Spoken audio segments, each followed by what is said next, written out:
So yeah, shared security. It is an economic scaling solution for blockchains. Thank you, that's my talk, and no. We're gonna go deeper. That's really just at the iceberg. Economic scaling. This is a very important piece that's missing kind of in the space.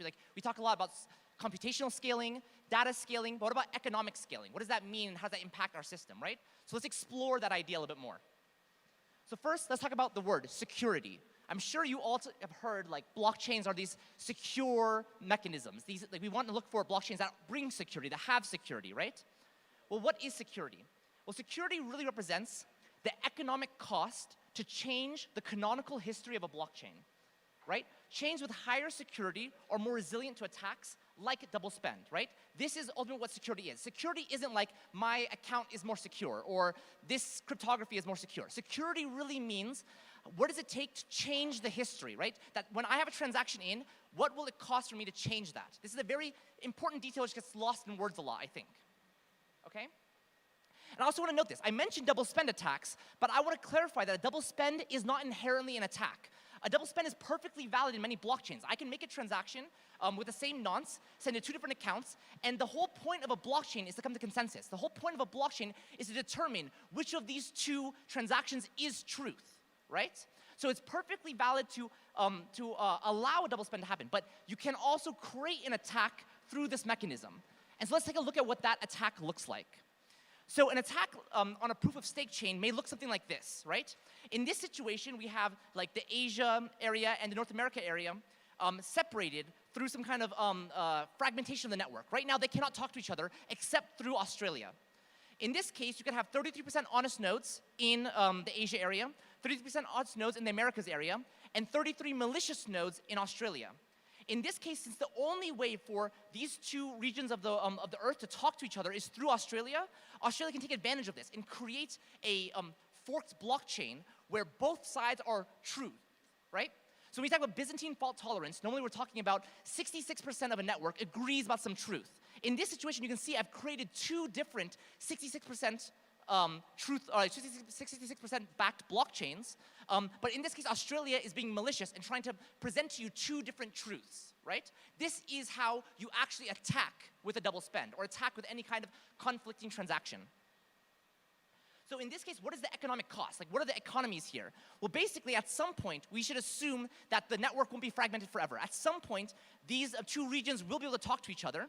And what will actually happen is that you'll start to see, well, Australia has been lying to us, right? We've seen that Australia is telling us 2 different truths, and we'll be able to identify that this is a problem. And when that happens, what we'll do is slash them, right? Australia is being malicious. We have signatures and other verifications to say there's conflicting ideas in these 2 different spots, and what we'll actually do is slash the people in Australia and say, hey, you did something bad. But it could be that the attack that Australia did to everyone else, by the way, no offense to anyone from Australia, so just an example, right? But the attack that Australia did to the network could be worth more than the slash that they imposed, right? But often you would hope that the slash conditions are so high such that it would deter any of these activities from happening. But I want to clarify again, this is not a flaw in blockchains. All blockchains can be attacked. It's all about security. How much is the economic cost to prevent that? What's the probability of it happening, knowing the economic costs, right? So again, there's a very tight relationship between economies of blockchains, token values, and securities, right? So what is the bootstrapping problem? Well, if we know there's a relationship between economies and security, then what we have to worry about is new chains. When new chains are coming into our ecosystem, oftentimes their economies aren't sufficient or stable enough yet, right? And really, one of the things I want to argue why shared security is so important is that one of the scarcest resources in the blockchain space is economy, is money, right? Yeah, we'll go deeper into this idea, but like this is a really important thing. So when we look at new chains, oftentimes new chains have relatively small market caps. Oftentimes new chains are very speculative. The price goes up and down crazy. If we know the security of a chain is attached to these kinds of economies, it's not good, right? We want to have and provide secure blockchains while allowing new members to join. This is the bootstrapping problem, right? And so how do we solve this problem? I think we can all say it together. Shared security. This is the idea. So the idea is if you believe that economies are attached to security, that new blockchains need to come and exist, that's a good idea. We need to think about ways to actually share security between different blockchains. Now, there are some different forms of shared security today. And shared security, I mean, in a broader scale, could actually mean a lot of things, but I'll talk about a few different ones. There's native shared security, which is the kind of thing that we provide with Polkadot. I'll talk about that a little bit more. But it's basically shared security at the protocol level, like protocols designed to provide shared security. Then you have rollups. I'm sure everyone's heard about rollups. Rollups are a very exciting thing, especially for the Ethereum space. But they are actually using shared security too.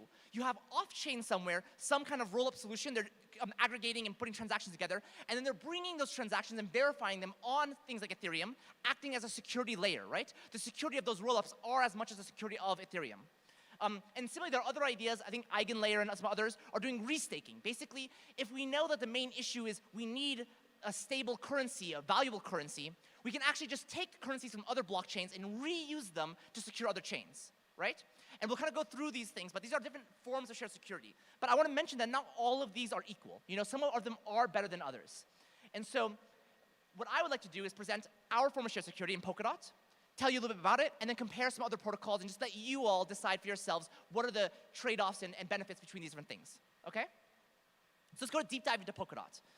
Really, really briefly, Polkadot is a network that connects blockchains. We call those different blockchains we connect parachains, and really Polkadot is a vision towards a multi-chain future. If you believe there'll be many blockchains in the future, which I hope you do, Polkadot is really trying to solve and work on those kind of problems. Polkadot provides shared security. It's one of actually the main functionalities of the protocol. It's unique in that all of the parachains connected to Polkadot natively have the same security as the main relay chain. So if you see Dot as one of the top 10, 15 cryptocurrencies out there, know that every single small chain attached to Polkadot has the same kind of security as a top 10, 15 blockchain. That's really exciting, and something that we think is going to be really scalable for new blockchains out there. Now, I want to actually go through the mechanics of how shared security in Polkadot works, but I want to give you the information that there's some building blocks and there's some ideas. And there are other protocols out there which are trying to do their version of shared security. And I would argue to you that if they don't have these similar pillars, that they are probably not doing it the best. The pillars here is WASM, which is kind of a shared executable format, an open format for how we can decide how chains should execute. The Parachains protocol, which is a native protocol built into our blockchain to handle all of the mechanics of handling parachains, shared security, etc. And then the relay chain, which you might have heard the term beacon chain or other things like that. This is a very key part of coordinating all of the parachain protocol, coordinating the shared security together, okay? So these are the kind of pillars. If you look at other protocols, they don't have similar pillars to this. They're probably doing something a little bit different. They're probably making compromises in other areas. Okay, so look at this. So in the Polkadot ecosystem, we're going to start with WASM, right? All of the blockchains in our ecosystem, they define their state transition function, their core logic of their blockchain using WASM. We kind of creatively basically implement this WASM blob into the chain itself, and we use it as like the how do we do execution. And this is a very key part of a lot of things we do in our space, but it's also very important for shared security. I want to give you an analogy, okay? The analogy is like a game console. So you can imagine that there is a Polkadot client. There's some binary that you run on your computer, right? This is a game console. But it doesn't have built into it one game. In fact, you can actually switch out the games. You can build different games. In this case, those games are different WASM runtimes, WASM state transition functions. And all we do in this client is basically say, hey, we can execute a WASM file. You give me the WASM, we plug it in, and we turn your game console into a specific version of a blockchain, right?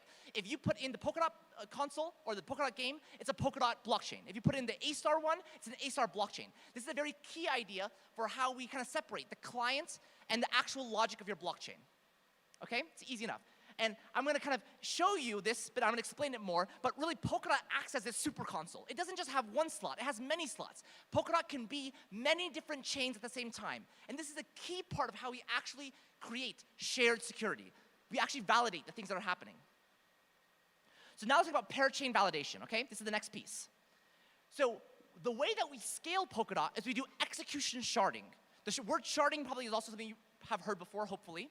But really, sharding comes down to two things. Sharding data into separate places, and knowing because data is sharded, you can actually execute over those shards in parallel, right? The problem with parallelization in blockchain is that if you try to touch the same data twice in parallel, you have a race condition, right? And if basically, if you know you can do this, you can attack a chain by basically trying to force it to touch a lot of the same data over and over. If we can actually shard data, we can actually parallelize execution. And so Polkadot has built into this execution sharding mechanism, where basically all the validators in our system, they execute every relay chain block, but only a subset of them execute the different parachain blocks. And we have this whole parachains protocol to basically make sure that's still secure while parallelizing all the work. Okay, and I'll show you more about that right now. So quickly, how would I even validate a block? Well, the information you need to validate a block is actually quite simple. First, you need the block of transactions. What am I going to be what are the state changes I'm trying to make?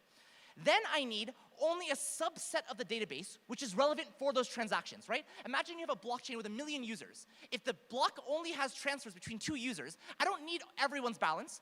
I need a Merkle tree, and I need the 2 balances of the users in that Merkle tree, and that's all the information I need to have a sufficient proof for this state transition function acting over this data, right?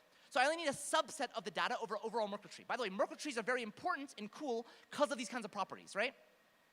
Then what you do is you take the block of transactions, you take the sub-Merkle tree, you put it into your state transition function, and you get output a new data, a new state root, right? And that is really what a blockchain does every single block. It just takes the transactions, it acts it on the state, with a state transition function, and then outputs the data. Very simple, right? So what do we do in Polkadot? We just scale that, we parallelize that. Every single parachain provides to us a new block and their version, their view of the information that's needed to satisfy that block. And these are called proof of validity, POV blocks. And in the relay chain, inside of Polkadot, we already have the blockchain's state transition function, we have the game console saved already, and we already store the root that we know about. So when the parachain gives us a POV, we can easily check, does this Merkle tree match the root that we expect? And then we just execute their block using the execution, the state transition function, the WASM file that we already have on the chain. And it looks like this. So basically, we have now collected for every single parachain in parallel, what is their state transition function? What is the block of transactions they want to execute? What is their POV, right? And it's up to now the validators to validate that that's actually correct. And how do we do that? Well, basically, we take all of our validators in Polkadot, which are building the blocks of Polkadot, and then break them apart randomly, so each one of them has a different parachain that they'll validate, right? So you can imagine if there's 1,000 validators and there's 10 parachains, we will randomly assign 100 validators to each parachain to actually execute and validate those transitions, right? And when that validation process happens, and everything gets executed successfully, then we actually commit the changes to Polkadot in the form of a new state root, right? So as long as we can keep track of the Merkle roots, and we can keep track of the state transition functions and the blocks, we can basically keep track of all the blockchains and how they're moving together, right? So far, does it make sense so far? Yeah, okay, I see heads. Everyone is nodding, that's great. But this process sounds very nice, right? Like, everything's just gonna work, right? Well, that's not how blockchains work. There's a lot of attacks, but we have within the protocol, which I won't go into today, a lot of different checks to make sure these things happen correctly. For example, in Polkadot, natively, we have a data availability solution. We use erasure encoding to make sure all the data that's needed for Polkadot verification is available. We have approval checking. We have a process that other validators are checking each other's work. We don't just trust one person says, hey, this looks good, accept it. A lot of people are checking. There's a lot of economics and slashing that can be involved to make that happen. And finally, dispute handling. If there is someone who comes and says, hey, I think this person did the problem wrong, we have a whole disputes process handled natively in our protocol, which will actually resolve and figure out what is the problem, is it actually a problem, who should get slashed, where are the economies and security around the network. Right? We talked about economies and security. And what does this all mean? Well, this is what we achieved with this parachain process is the ability to finalize parachain blocks along with Polkadot itself, right? This is what I'm talking about. Polkadot shares the security because every time Polkadot makes a new block, it is including all of the blocks of all of the other parachains that it has validated, right? And so each of these slices you see here, these are slices you can think of as a relay chain Polkadot block. And connected to them is all of the parachain states for all the parachains connected to it. So as we make new blocks on Polkadot, we are ingesting and processing new blocks on all the parachains, and each time we submit a new block, parachains also get that block included. And finally, when we finalize our blocks in the network, you having your state in that block, it also gets finalized, right? That means that your parachain canonical state, your finalization, your consensus is delegated to Polkadot. We give you security. That's the whole idea. And there's more than this, right? Actually, if you think about it even deeper, if we're actually building a native shared security protocol, we can also secure the interactions between chains. This is actually something you don't get in a lot of other protocols. Like if you're trying to build shared security on top of something like Ethereum, Ethereum doesn't have a native interoperability stack attached to layer 2s, right? They have to build something themselves. Because we designed it from the beginning to be an interoperable solution, we can actually finalize the interactions between chains and handle that as a part of our protocol itself. This is a very key piece. I'll maybe answer questions later, because I'll have to go. But I love that you're asking a question here, because it's a good place to ask. Okay, so then, I went really fast through this, but the high-level idea, again, you can see how WASM, as a generic way to create these game consoles, which can be shared around and passed around, very important. The parachains protocol, natively handling all of the things around a sharded network and providing security, important. And the relay chain, acting as a hub for these different finalization points, how everyone should work together, very important. If you have shared security protocols which don't have all of this, something is funny, to me at least. You have to convince me that you don't need all these things, okay? So I want to leave comparing some options, okay? I talked there are other shared security options out there. They have pros, they have cons. Let's talk about it and let's start a discussion around it, right? Like, let's not assume that what I'm telling you is the end-all be-all, right? We should think about and analyze these different options, okay? Obviously a little bit biased, maybe this is my view on things, but you know, it's okay. So restaking solutions, right? So these seem to be pretty cool because they're like protocol agnostic. It's really simple to move tokens around and basically create systems where you can slash them, right? Smaller, newer chains can actually take advantage of, you know, more established economies, right? The problem here is that, you know, as you restake the same token over and over and over again, that token becomes, it's like one strong guy trying to hold more and more chains on its back. At some point, it's gonna fail. At some point, it's gonna be more valuable to attack 10 chains at once against one token than to basically scale that token out. Like you can't have one token secure everything, right? And also, there's really no cryptography happening here. It's all kind of soft systems where basically you fall back on centralized trust saying, hey, this went wrong. I mentioned a lot of cryptographic, interesting, verifiable ways to do things. You can't really do that with restaking. It's just moving tokens around and slashing them, okay? Optimistic rollups. This is really cool. This is obviously not limited by the complexity of the on-chain VM. It can be parallelized. You can stuff a lot of data in there because all of it's happening off the main chain. Really cool. I think the main concerns here is around censorship resistance and centralization. Like, to have those kind of sequencers created, it's, you know, that's where you start thinking, oh, well, Ethereum is very decentralizized, but the sequencer for this roll-up chain is like 10 people, and they all may choose to include or not include your thing, or they might be a target for governments, like all this kind of stuff, right? And there's also this really big problem with time to finality. Because it's an optimistic roll-up, they're optimistically assuming these blocks are valid. What happens when something goes bad? Because all of this disputes handling has to happen on the main settlement chain, it can take very long, up to days to actually finalize transactions, right? Also fees and all kind of stuff, you can read the slide. Zero knowledge rollups. Now these are really cool. This honestly, I'm very excited to learn more about. I don't know enough about, but I really like zero knowledge rollups. They're great. They can be proven trustlessly. You don't need that much data because I think that the data proofs are generally like, you know, kind of O of 1 or like, you know, fixed size. They have instant finality as long as you can kind of execute the zero knowledge proof. And it's really exciting if you can do recursion, right? If you can have a proof inside of a proof inside of a proof, you can really wrap a lot of data. The problem again is around centralization, right? Like zero knowledge computation is very intensive. Probably not everyone can actually create a new proof. Also, ZK circuits are very complex today to write. I think there aren't any really great frameworks for easily writing ZK proofs, right? And the complexity of proofs get really, really heavy.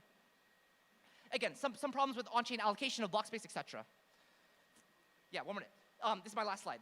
Basically, the last one I talked about Polkadot native security, right? So we have great things. I already talked to you about a lot of stuff, like all the things that we do which are great, which is like true verification handling, native handling of shared security, interoperability, sharding, all that kind of stuff. It's easy to develop a new logic because you just have to make WASM, right? Anything that compiles to WASM will work as a Polkadot compatible chain, basically.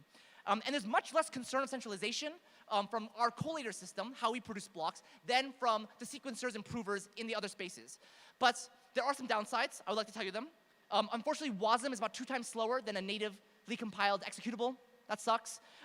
We require a lot of data being provided. Like, you know, you need to have that Merkle tree proof, Whereas like ZK rollups kind of have this like abstract verification proof. We have to provide like the real data, the real balances. And there are certain limitations. When you join Polkadot, you have to follow certain limitations to be able to actually be a valid parachain, right? So anyway, these are all the different ideas, and they're all good. So I just want to say this. Shared security is a topic coming up a lot.